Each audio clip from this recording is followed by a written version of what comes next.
જય શ્રી કૃષ્ણ, જય માતાજી, હર હર મહાદેવ।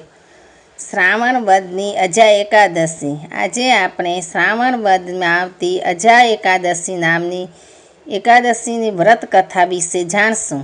તેમાં શું પૂજા હોય છે, શું વાર્તા છે, એ બધું જાણશું। તો શ્રાવણ વદની અજા એકાદશી 2025।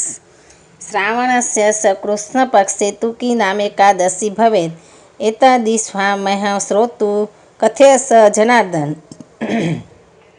યુધિષ્ઠિરે ભગવાન શ્રી કૃષ્ણને પૂછ્યું, હે જનાર્દન, હે શ્રી કૃષ્ણ, શ્રાવણ માસના કૃષ્ણ પક્ષમાં જે એકાદશી આવે છે એનું નામ શું છે તે કૃપા કરીને તમે મને કહો। ભગવાન શ્રી કૃષ્ણે કહ્યું, હે રાજન, એ એકાદશીને અજા એકાદશી કહેવાય છે। એ બધા પાપોનો નાશ કરવાવાળી છે।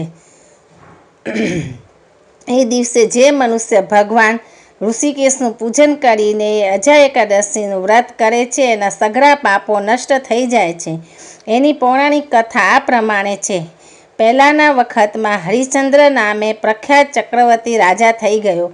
એ ચુસ્ત સત્યવાદી હતો। કોઈ કર્મના ફળરૂપે એને રાજ્ય છોડવું પડ્યું હતું।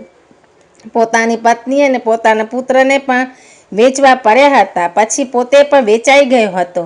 પોતે પુણ્યાત્મા હતો છતાં પણ કર્મયોગે ચંડાળને ત્યાં નોકર તરીકે રહેવું પડ્યું હતું।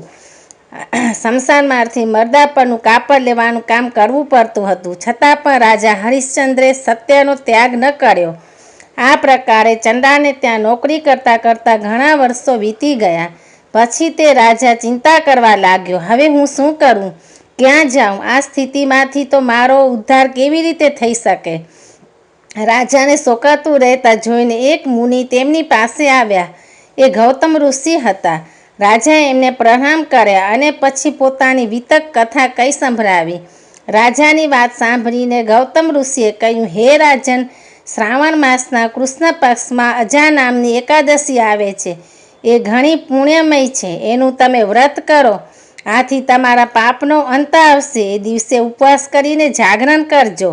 આમ કહીને ગૌતમ ઋષિ અંતર્ધ્યાન થઈ ગયા।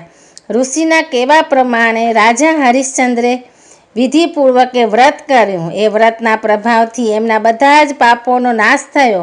પોતાની પત્ની સાથે મેળાપ થયો અને એમનો પુત્ર પણ સજીવન થઈ ગયો।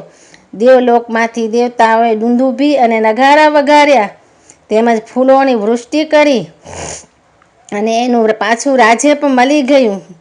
અંતમાં એ પોતાના પરિજનોની સાથે સ્વર્ગમાં ગયો। હે યુધિષ્ઠિર, જે મનુષ્ય શ્રાવણ મહિનાના કૃષ્ણ પક્ષની આ અજા નામની એકાદશી વ્રત કરે છે તે સઘળા પાપોમાંથી મુક્ત થઈ જાય છે અને મૃત્યુ પછી સ્વર્ગલોકમાં જાય છે। તે જ પ્રમાણે અજા એકાદશીના મહાત્મ્યને વાંચનાર, તેમાં સાંભળનાર તથા જે કથા સાંભળે છે તે અશ્વમેઘ યજ્ઞનું ફળ પ્રાપ્ત કરે છે। સર્વ પાપ વિનિમુક્તા વિધિનમ યાન્તિ તે નૃપ પઠનાશ્વનાદપી અશ્વમેઘ ફલમ લભતે। જય શ્રી કૃષ્ણ, જય માતાજી, હર હર મહાદેવ। ઓમ નમઃ શિવાય, ઓમ નમઃ શિવાય, ઓમ નમઃ શિવાય।